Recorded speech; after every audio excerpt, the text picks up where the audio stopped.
মূল্যবান জীবন নয়, যেমন একটা জীবন আসবে যে দেশে গেলে মানুষের বিচার হয়, যে দেশে গেলে মানুষের হিসাব হয়, যে দেশে গেলে মানুষ আর কোনোদিন ফিরে আসে না,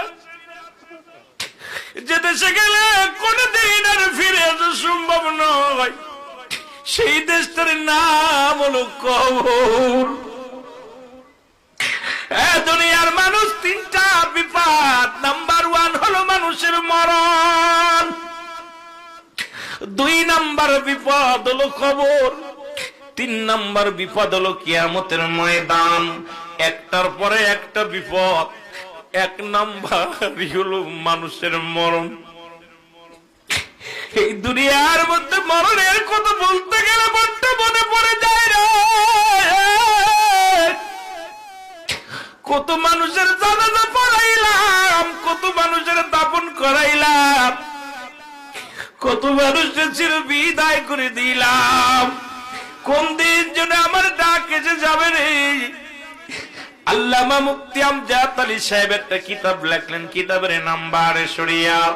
এই কিতাবের মধ্যে লিখতে যা বললেন, দুনিয়ার মানুষ শোনো, সবচাইতে সহজ মৃত্যু যেটা, ওই ইমানদারের মৃত্যুটা হয় একটা খামির বানাইয়া আটা গুলাইয়া, মুসলমান আটা গুলাইয়া খামির বানাইয়া এর ভিতরে যদি একটা চুল পড়ে, চুলটা টান দিয়ে বাইর করলে যেমন খামারের ভিতরে থেকে খামিরের ভিতরে থেকে অনাসে বাইর হয়ে যায়, ইমানদারের মৃত্যুটা এমনি হয় রে মুসলমান। শুনে নাও এ ইমানদার বাবারা, শুইনা নাও।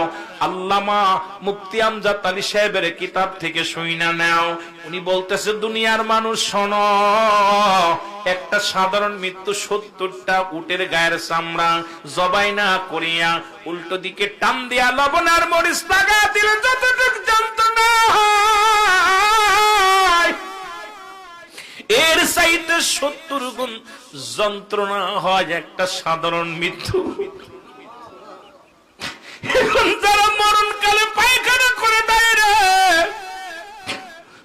মরণকালে অনেকের মুসলমান চোখ দুটি বড় বড় হয়ে যায়। মসজিদের ইমাম সাহেব আছে, এই অনেক মুরব্বীরা আছে, কত মানুষের গোসল করাতে যে দেখছি পায়খানা করে দিছে, কত মানুষ প্রস্রাব করে দেয় রে, কত মানুষ মৃত্যুর সময় যে পাতা গালের থেকে বাইর হয়ে গেছে তার ভিতরে ঢুকানোর সম্ভব হয় নাই, চোখ দুটি বড় বড় হয়ে গেছে, এই চোখ বন্ধ করা যায় না,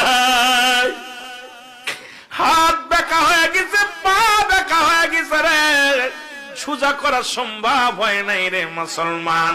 এইরকম কোন দিন যেন তোমার আমার ডাক এসে যাবে, ওই কবর দেশে যেতে হবে, ওই মরণের পেয়ালা পান করতে হবে, এর মধ্যে কোনো সন্দেহ নাই। জোরে জোরে চিল্লা বলা যাবে না, ঠিক কিনা?